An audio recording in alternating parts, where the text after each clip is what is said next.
Greetings to the day. Welcome to another session of Cyber Law and Ethics. My name is Muhammad Rahmat Ali. In today's session, we're going to learn about the National IPR Policy.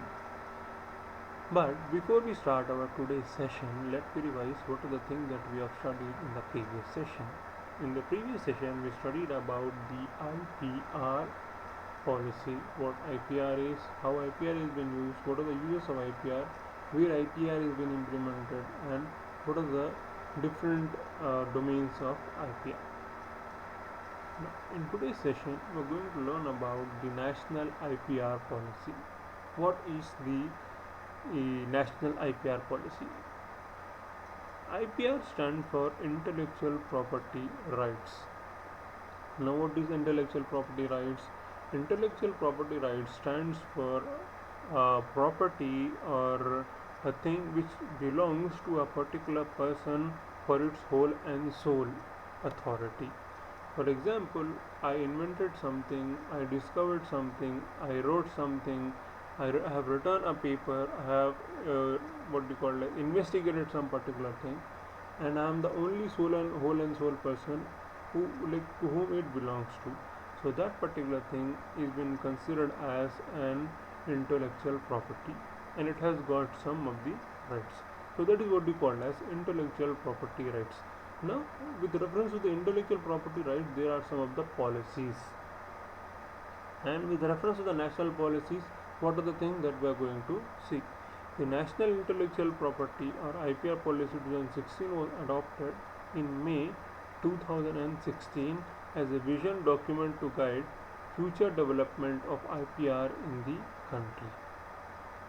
Its clarion call is Creative India, Innovative India. This is with reference to the National IPR Policy, or you can say Padega India, Badega India, or it's something like this. It is Creative India and Innovative India.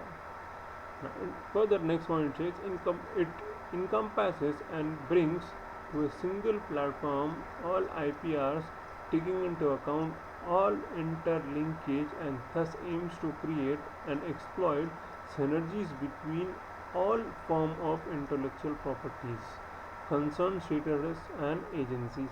Now see, if at all if you want to register for any of the copyright of things, there are some of the institutions which are being certified.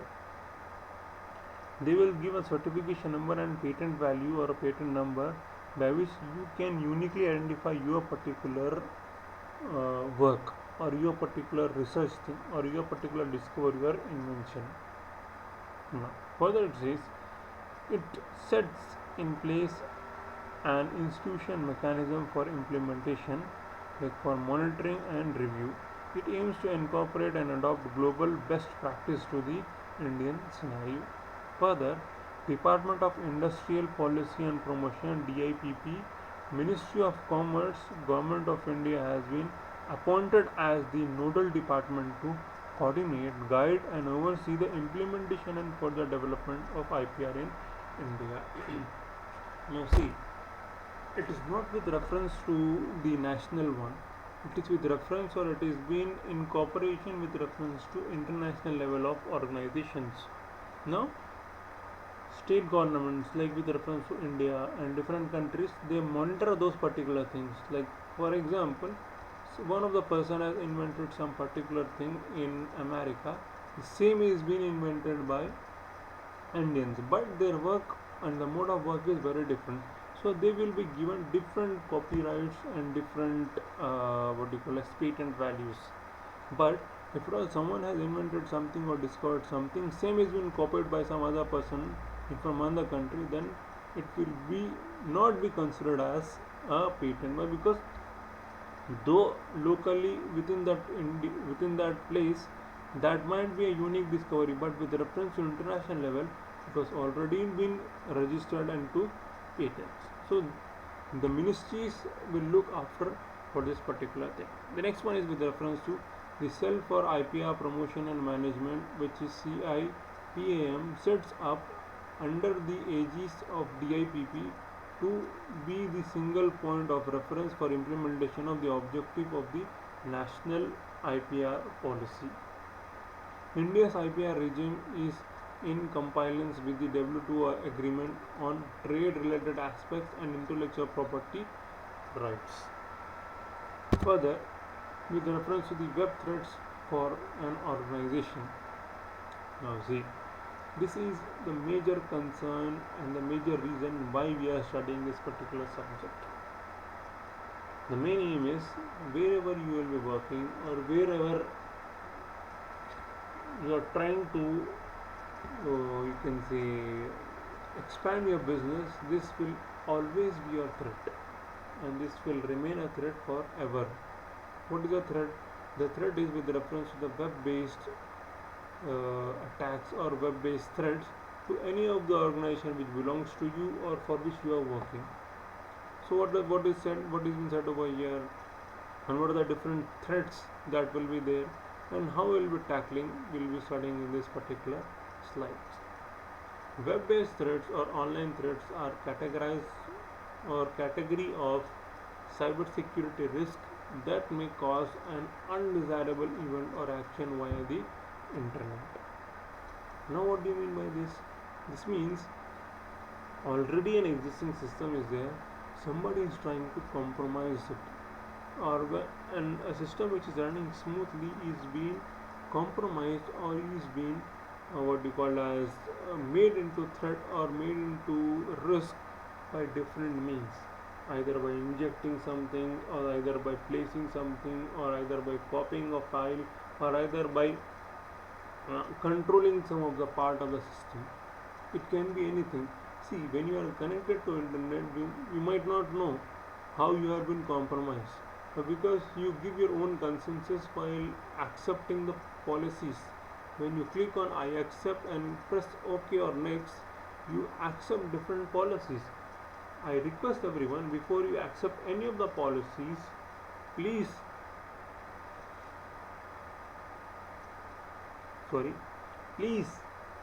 go and read the policies and the agreement which has been there.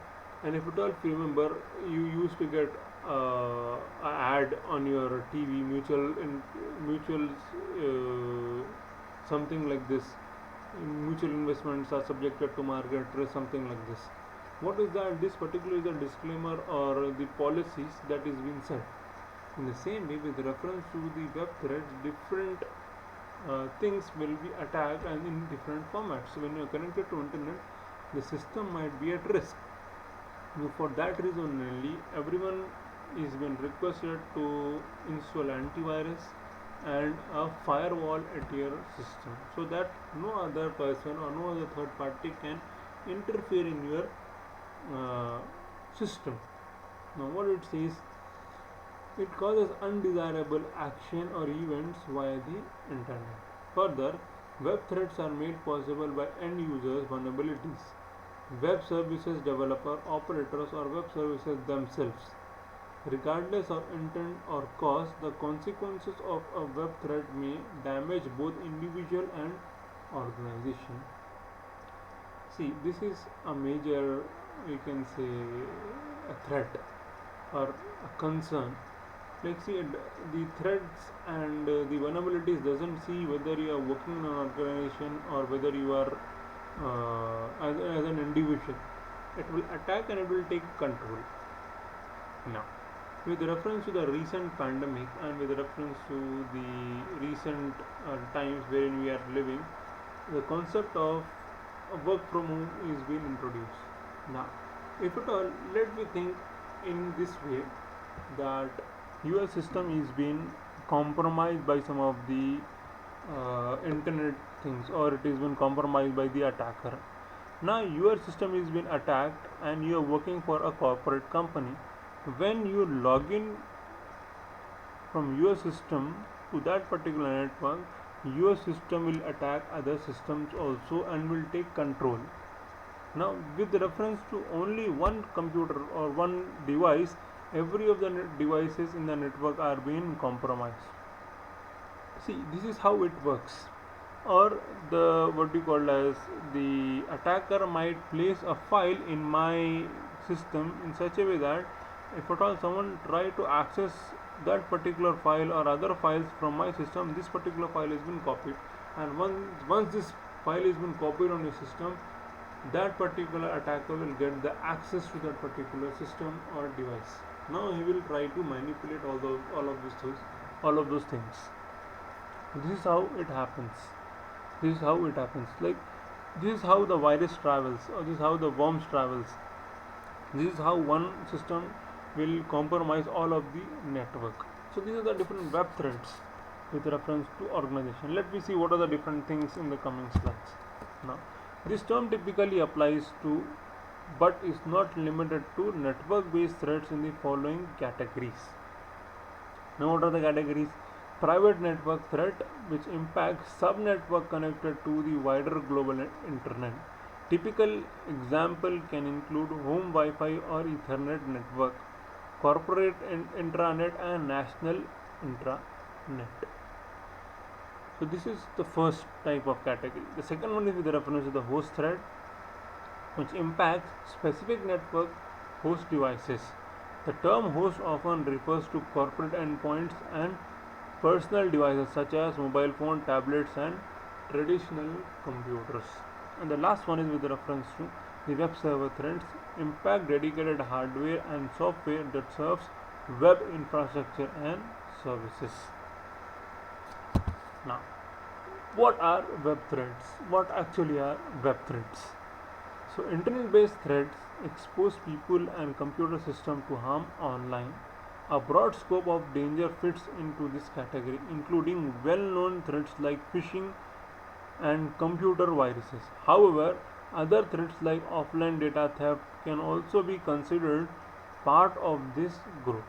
Now, see, I think you are very much well aware what phishing is all about, and also with reference to the offline data theft. Now, what do you mean by offline data theft? In the sense, see, when you are being compromised by any of the attacker, or when you have been what do you call as somebody has attacked you on your machine, whether it might be your laptop, whether it might be your mobile phone, whether it might be a personal computer, the moment you what do you call as make that particular system offline in the sense, uh, you have been disconnected from the network, that particular data will be accumulated or it will be duplicated. The moment you go online back, the moment you go back as online, that data will be sent from your local system to that attacker. This is how the things will be attacked. Or the other mechanism which is been said over here is with reference to the phishing. Like, as you all know, like what phishing is all about. Phishing is a mechanism of creating a duplicate page. When you log in on that particular page, or with reference to that particular page, your information will be sent to the attacker, not to that particular domain or not to that particular server. Now, when the attacker gets your personal information, he will try to manipulate the data. Like, it has happened many of the times that you will be receiving some of the mails from your close ones stating that I need this much amount of money, or I need this much amount of money, I have been stuck over here, I have been been over here and I have lost my money, please send the money at this particular account. Or else you will be like, if at all, if you have seen with reference to the different YouTube accounts wherein streams are being done and it is been asked with reference to the bitcoins or cryptocurrency. This all with reference to the phishing attacks and with reference to the different attacks that it happens, and this all are been considered as the web threats. Next point it says is, web threats are not limited to online activity but unlimitedly involve the internet at some stage for inflicted harm. Now, while not all web threats are created deliberately, many are intended or have the potential to cause access denial, like access acquisition, unauthorized or unwanted use of things. Now, what do you mean by access denial? Prevention to enter to a computer or network services. Either this can be with reference to the network denial, or it can be with reference to change in password, or with reference to the compromised uh, network value. This can be one of the reasons for access denial. And with reference to the access equation, it says unauthorized or unwanted entry into private computer or network services. Now, the next one is with reference to unauthorized or unwanted use of computer and or network services. Now, what do you mean by unwanted authorized or unwanted use of computer? This means this particular system might look a normal system, but you are trying to access that particular thing. Like for an example, I'll tell you, we have corrected your internal papers and we have submitted the marks to the head of the department. Now, the moment we have submitted the marks to the head of the department, it is the responsibility of the head of the department to keep the marks secure. If at all someone tries to compromise that particular marks, like I have given 20 out of 20 to one person or 15 from 20, now I want to either increase or decrease the marks, so I don't have the access, but I'm still trying to manipulate that particular marks without the permission of head of the department. So this is what we call as unauthorized access or unwanted use. Like that particular marks are with reference to the HOD system. Though I have the access to access that particular system, but I cannot change the marks without the permission. So this is what is been said over here. Next point is with reference to exposing private data without permission, such as photos, account credentials, and sensitive government information. Okay. Now the next one is with reference to unauthorized or undesired change to a computer or a network services. Now the next concern is with reference to how do web threat works. What are the mechanism by which web threat works? Now it says when like see how web threats will work. This is very simple. Like it is they are something like spies. Spy, like something like James Bond. They will be among you, they will be with you, and they looks like you, but they are very much different. And they will be very much different. What they will do, they will target a system and they will work on it. Like if at all if you have seen any of the spy movie, then you can understand they will be with the system, they will be within the organization, but they will be working for their own intentions. They will be collecting information and they will be sending back. They will be getting information in different formats and they will be updating their people. They can be anything. The same way it will work. Now what it says, how web threat will work. When a web threat arises, certain circumstances align to make it a point of concern. Namely, there are few basic components to any web threat. The first one is with reference to threat motives, gives an intentional threat agent or threat an agent a reason or goal to cause harm. Some threat agents don't act intentionally or act autonomously and may therefore be absent of motive. Unintentionally, like when they get a chance, they will make the thing, but it's not their intention to make that particular thing. Okay, like if at all someone is getting a chance, they will utilize that chance. If at all you people are getting a chance to change the marks, HOD has said you to update the marks, or HOD has said you to with a genuine thing, like you have written the answer but the faculty has not corrected that particular answer, then you can increase the marks. Like whenever you're getting a chance, you utilize that particular chance. Or it has been said like this particular question was incorrect, so you will be automatically getting 2 marks for this particular answer. So it is been automatically been updated. So whenever it is getting a chance, then it will make utilization. Next one is with reference to the threat agent. Threat agents are any that can negatively impact with the internet either as a threat vector or a target itself. These people intentionally create the threats. For example, in every of the class there will be some of the students which will be intentionally creating some of the nuisance, so that other people will get disturbed and other things will get disturbed.